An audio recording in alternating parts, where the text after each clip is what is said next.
Taigi, parodysiu, kaip naudotis kavos aparatu Nina Plus Cappuccino, Seka firmas. Visų pirma, tai reikia, aišku, jį surinkti į galą įstatom vandens rezervuarą. Prieš tai, aišku, reikėtų pripilti pačio vandens. Trečdalis pilnai pakaks 3-4 kavos puodeliam. Fiksuojam. Reiškia, sudedam stovelį.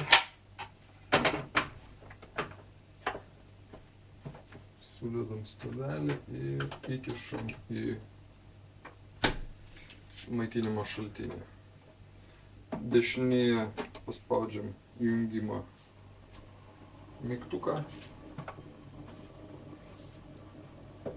Pasižiūrim, kad klapanas būtų užsuktas viršutinis.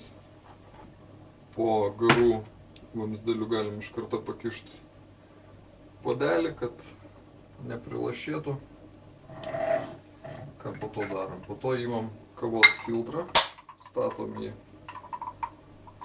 į kaušelį ir dedam kavą. Kai vanduo bus paruoštas, užsidegs kavos indikatorius dešinėje, kad galima jau kavą virti. Jis kaip tik užsidegė. Vienam kavos puodeliui reikėtų dėti 1 samtelį kavos. Taip įdedam ir tolygiai paskirstom tuo patį kavos filtrą, kad pasidengtų visas dugnas. Tada statom į vietą, gerai užsukam. Po apačią pastatom puodelį ir pasukam rankinėlę į dešinę pusę link degančio kavos indikatoriaus. Atsiranda toksai virpimas lengvas. Ir netrukus pradės bėgti kaita.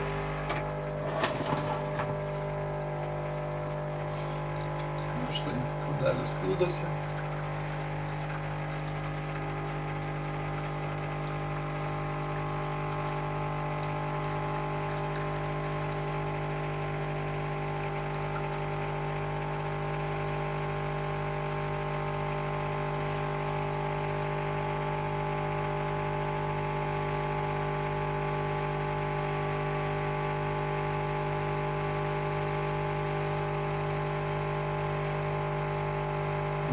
Puodelis beveik pilnas.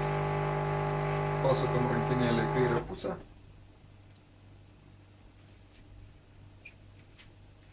Kava nustoja bėgti, palaukiam, kol nulašės paskutiniai lašai. Ir pasiemam kavos puodelį su kava. Ko reikėtų nepamiršti, nusukt patį kavos kaušelį ir išplaut čia pat. Reiškiasi, kad dar norėjau parodyti, kaip veikia garų purkštukas. Tiesiog pasukam į kairę pusę link garų indikatoriaus rankinėlę ir atsukam viršutinį klapanėlį, kad pradėtų bėgti vanduo, tiksliau garai. Įpylę, pavyzdžiui, puodelį šalto pieno galima tokiu būdu plakti ir gaut putą. Pastatom indikatorių vėl per vidurį. Jeigu norim naujo kavos puodelio, vėl dedam kavą. Užsukam naują puodelį į dešinę, kava bėga vėl per vidurį, pastatom, pasiemam puodelį, išplaunam, kaušelį, kol kas aparatą išjungiam, ištraukiam iš maitinimo. Viskas.